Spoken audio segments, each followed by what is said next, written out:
So this is how you can do motion tracking in CapCut PC. Hey everyone, welcome back to a CapCut guide. Today I'm going to teach you how to motion track your videos. So this is pretty simple. Make sure you have your video in the track. And once you do, this is our video. Now we're going to want to go to text and then tap on default text. Now, make sure you change the text to a single dot. We can change this dot and turn it into something bigger like this. Now, this is just a simple guideline, so we can remove it in the end. We're just going to need it for now. So let's say this is our main track that we are going to follow.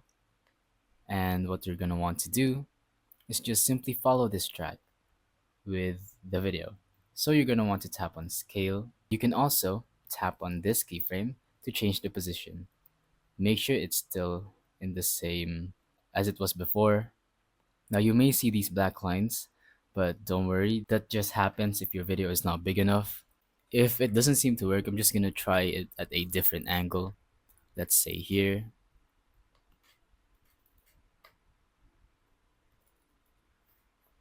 So I'm just gonna put his head here. And I'm actually gonna scale it up so that you can see it a bit better.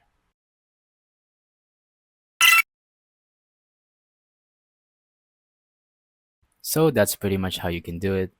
Thank you for watching. If this video helped, make sure to leave a like, subscribe, and let us know in the comments if the tutorial worked or if you have any questions. Thank you and goodbye.